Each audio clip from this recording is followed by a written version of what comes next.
Dear students, today I will give you the explanation of the pages 4, page number 5, and page number 6 of the supplementary textbook Vistas of class 12.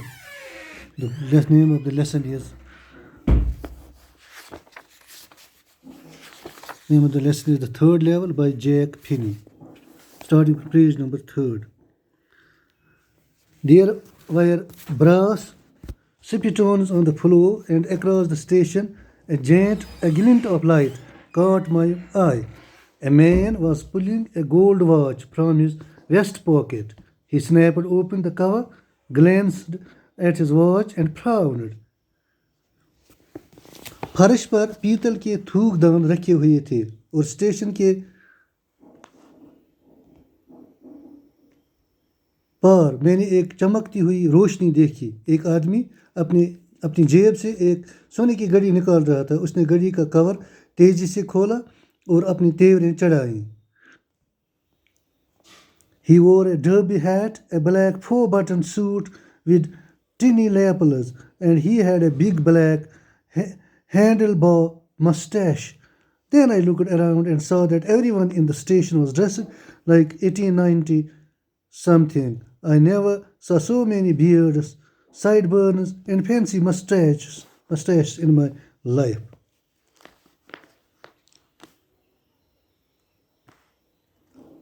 उसने एक बड़ी गोल hate पहनी थी, एक 4 button वाला काला suit जिसमें छोटे गरेबान थे उसने पहना हुआ था।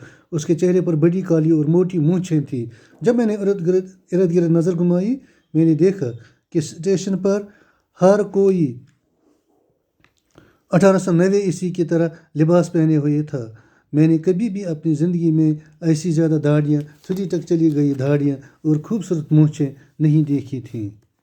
A woman walked in through the train gate. She wore a dress with leg of mutton sleeves and skirts to the top of her high-buttoned shoes. Back of her, out on the tracks, I caught a glimpse of a locomotive, a very small Courier and Ives locomotive with a funnel-shaped stack, and then I knew. एक औरत train के दरवाजे से चलती हुई अंदर आई। उसने एक ऐसी आस्तीन जो ऊपर से कुशादा और कलाई पर चुस्त रहती है और स्कर्ट अपने पुराने तर्ज के जूतों के ऊपर पहनी थी। उससे हटकर रास्ते पर मैंने एक ट्रेन का इंजन देखा, एक बहुत ही छोटा कुरियर एंड आईवेज का बना हुआ ट्रेन का इंजन जिसमें केप की शक्ल की चिमनी या दूधकश थी। और उसके बाद मुझे मालूम हुआ। To make sure, I walked over to a newsboy and glanced at the stack of papers at his feet. It was The World, and The World hasn't been published for years. The lead story said something about President Cleveland. I found that front page since in the public library files, and it was printed June 11, 1894. यकीन करने के लिए मैं एक अखबार फरोश के पास गया और उसके कदमों के सामने पड़े हुए अखबारों के ढेर पर सरसरी नज़र दौड़ाई। ये अखबारों का ढेर द वर्ल्ड नामी अखबार का था। द वर्ल्ड सालों से शाया नहीं हुआ है। अखबार की अहम खबर प्रेसिडेंट क्लीवलैंड के बारे में थी। मैंने पब्लिक लाइब्रेरी की फाइलों में इस अखबार का सरवरक देखा है और ये 11 जून 1894 ईस्वी को छपा था। I turned towards the ticket windows, knowing that here on the third level at Grand Central, I could buy tickets that would take Louisa and me anywhere in the United States we wanted to go. मैंने ticket की खिड़कियों का रुख किया। मुझे मालूम था कि यहाँ ग्रैंड सेंट्रल की तीसरी सतह पर मैं ऐसी टिकटें खरीद सकूँगा जो लुइसा और मुझे अमेरिका में जहाँ मर्जी हो ले जा सकेंगी। ये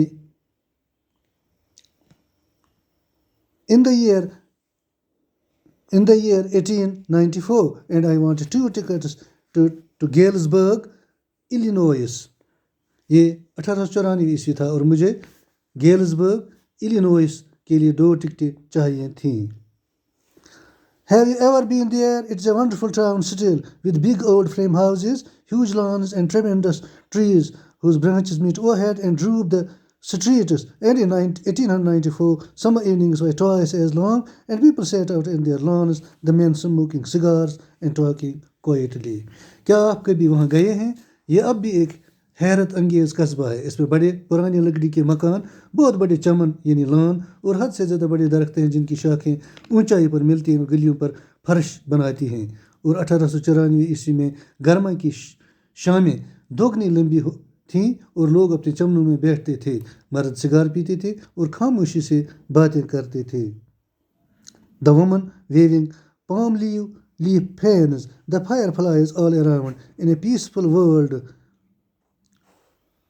To be back there with the First World War still 20 years off and World War II or 40 years in the future, I wanted 2 tickets for that. और औरतें खजूर के पत्तों से पंखे बनाकर लहराती थी। पुरसुकून दुनिया में जुगनू चारों तरफ दिखाई देती थी। उस वक्त जबकि पहली जंग अजीम को भी 20 साल और दूसरी जंगी अजीम को मुस्तकबिल में रूम होने के लिए 40 साल थे, मुझे इस कस्बे के लिए 2 टिकटें चाहिए थी। The clerk figured the fare. He glanced at my fancy headband, but he figured the fare, and I had enough for 2 coach tickets one way. But when I counted out the money and looked up, the clerk was staring at me. He nodded at the bills. That ain't money, mister, he said, and if you are trying to sicken me, you won't get very far. And he glanced at the cash drawer beside him. Of course, the money was old style bills, half again as big as the money we use nowadays, and different looking. I turned away and got out fast. There's nothing nice about jail, even in 1894. Clerk ने किराए का हिसाब लगाया। उसने मेरी पुरआराइश hat band पर सरसरी नज़र दौड़ाई, लेकिन उसने किराए का हिसाब लगाया और मेरे पास एक तरफा रेल की टिकटों के लिए काफ़ी रकम थी। लेकिन जब मैंने पैसा गिना और नज़र उठाकर देखा तो क्लर्क मेरी तरफ टकटकी लगा कर देख रहा था। उसने नोटिंग को देखकर सर हिलाकर कहा, जनाब यह पैसा नहीं है, अगर आप मुझे धोखा देना चाहते हैं आप ज़्यादा दूर नहीं जा सकते हैं। और उसने अपने एक तरफ रखे हुए कैश ड्रावर की तरफ सरसरी तौर देखा। बिलाशुबा ये पुरानी किस्म के नोट थे और आजकल इस्तेमाल होने वाले नोटों से नस्ब बड़े थे और अलग किस्म के थे। मैं वापस मुड़ा और तेज़ी से बाहर निकला। जेल जाना कोई उम्दा बात नहीं है, चाहे वो 1894 ईस्वी ही हो। But and that was that. I left the same way I came, I suppose. Next day during lunch hour, I drew $300 out of the bank, nearly all we had, and bought old-style currency that really worried my psychiatrist friend. You can buy old money at almost any coin dealers, but you have to pay a premium. My $300 bought less than 200 in old-style bills, but I didn't care. Eggs were 13 cents a dozen in 1894. और यही वो बात थी। मुझे लगता है कि मैं उस रास्ते से चला गया जिस रास्ते से आया था। अगले दिन लंच के वक्त में मैंने बैंक से $300 निकाले, करीबन सब रकम जो हमारे पास थी, और पुरानी करेंसी के नोट खरीदे। इस बात से मेरे नुआरे नफ्सिया दोस्त बहुत फिक्रमंद हुए। आप तकरीबन हर पैसों के डीलर से पुरानी रकम खरीद सकते हैं, लेकिन इसके लिए आपको बहुत ज़्यादा रकम देनी पड़ती है। मुझे $300 के पुराने तर्ज के $200 से कम रकम के नोट मिले, लेकिन मैंने परवाह नहीं की। 1894 में अंडे 13 सेंट फी दर्जन के हिसाब से बिकते थे। But I have never again found the corridor that leads to the 3rd level at Grand Central Station, although I have tried often enough. लेकिन कई बार की बहुत कोशिश के बावजूद मैं दोबारा उस राहदारी को न पा सका जो ग्रैंड सेंट्रल स्टेशन की तीसरी सतह पर जाती थी। Louisa was pretty worried when I told her all this and didn't want me to look for the 3rd level anymore, and after a while I stopped. I went back to my stamps, but now we are both looking every weekend because now we have proved that the 3rd level is still there. Luisa बहुत ही फिक्रमंद हुई जब मैंने उसे ये सब बताया, और वो नहीं चाहती थी कि मैं मज़ीद तीसरी सतह को तलाश करूं। वो थोड़े वक्त के बाद मैं रुक गया। मैं वापस अपनी टिकटों के मशगले में चला गया, लेकिन अब हम दोनों हर इख्तितामी हफ्ता इसको तलाश करते हैं, क्योंकि अब हमारे पास सबूत है कि तीसरी सतह अब भी वहीं है। My friend Sam Wiener disappeared. Nobody knew where, but I sort of suspected because Sam is a city boy and I used to tell him about Galesburg. I went to school there. And he always said he liked the sound of the police and that is why he is all right in 1894. मेरा दोस्त Sam Wiener गायब हो गया। किसी को मालूम नहीं है कि वो कहाँ गया, लेकिन मुझे थोड़ा शक था क्योंकि सैम को शहरी ज़िंदगी पसंद थी और मैं अक्सर उसे गेल्सबर्ग के बारे में बताता था। मैं वहाँ स्कूल गया था और वो हमेशा कहता था कि उसे इस जगह का नाम बहुत ही पसंदीदा लगता था, और वहीं है बिल्कुल ठीक 1894 ईस्वी में। Because one night, fussing with my stamp collection, I found, well, do you know what a first day cover is? चूंकि एक रात जब मैं अपनी डाक टिकटों के साथ ऐसे ही छेड़ रहा था, मैंने देखा, क्या आप जानते हैं कि फर्स्ट डे कवर क्या होता है? When a new stamp is issued, stamp collectors buy some and use them to mail envelopes to themselves on the very first day of sale. क्या आप जानते हैं कि फर्स्ट डे कवर क्या होता है? जब एक नई डाक टिकट इजरा की जाती है तो डाक टिकटें इकट्ठे करने वाले कुछ टिकटों को खरीदते हैं और उनको फरोख्त होने वाले पहले ही दिन इस्तेमाल करके अपने आप को लिफाफों में बज़रिए डाक भेजते हैं.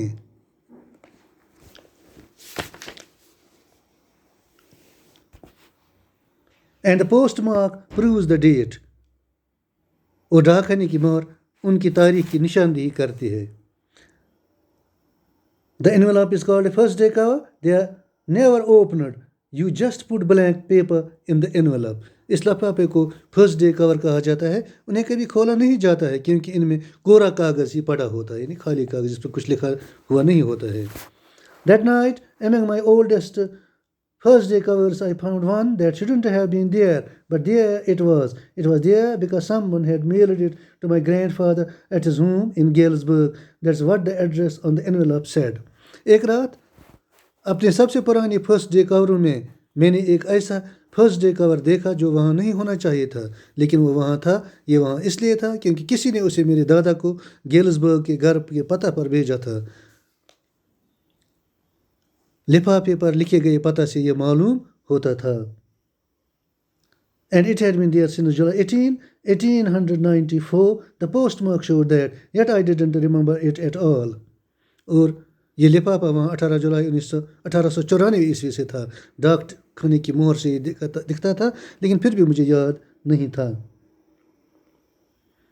The stamp was a 6-cent dull brown with a picture of President Garfield. Naturally, when the envelope came to Granddad in the mail, it went right into his collection and stayed there till I took it out and opened it.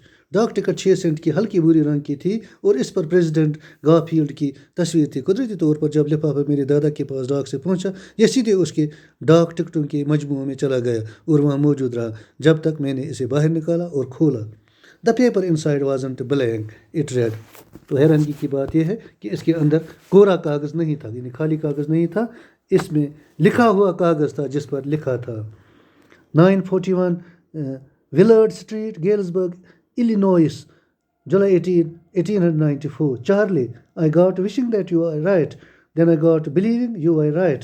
And Charlie, it's true. I found the third level. I have been here 2 weeks. And right now, down the street at the deli, someone is playing a piano. And they are all out on the front porch singing Nellie home. And I am invited over for lemonade. Come on back, Charlie and Louisa. Keep looking till you find the third level. It's worth it, believe me. 941 Willard street, Galesburg, Illinois, 18 जुलाई 1894 ईस्वी. Charlie, मैं चाहता था कि तुम ठीक कहते थे. फिर मुझे यकीन आया कि तुम ठीक कहते थे. और चार्ली, ये बात सच है, मैंने तीसरी सतह को पाया. मैं यहाँ 2 हफ्ते रहा हूँ और इस वक्त गली में कोई पियानो बजा रहा है और वो सब सामने बरामदे में गा रहे हैं सीइंग नेली होम. मुझे लेमन सोडा की दावत है.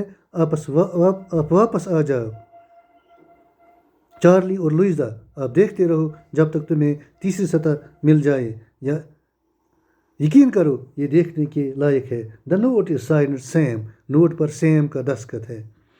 At the stamp and coin store I go to, I found out that Sam bought $800 worth of old-style currency that ought to set him up in a nice little hay-feed and grain business. He always said that is what he really wished he could do, and he certainly can't go back to his old business. डाक ticket और सिक्कों के store पर जहाँ मैं जाता हूँ, मैंने पाया कि सैम ने $800 के बराबर पुरानी तर्ज के नोट खरीदे थे जिससे वो भूसे और अनाज का छोटा सा कारोबार शुरू कर सकता था. वो हमेशा कहता था कि वो इस कारोबार यानी भूसे और अनाज के कारोबार को करना चाहता था और वो यकीनन अपने पुराने कारोबार की तरफ वापस नहीं जा सकता था। And he certainly can't go back to his old business, और वो यकीनन अपने पुराने कारोबार की तरफ वापस नहीं जा सकता था। Not in Galesburg, Illinois in 1894, 1894 ईस्वी के गेल्सबर्ग इलिनोइस में वो अपना पुराना काम नहीं कर सकता था। His old business why Sam was my psychiatrist, क्योंकि सैम मेरा माहिर नफ्सियात था, लिहाजा वो पुराना काम नहीं कर सकता था। Dear students, this was the explanation in Urdu of the last part of the third level.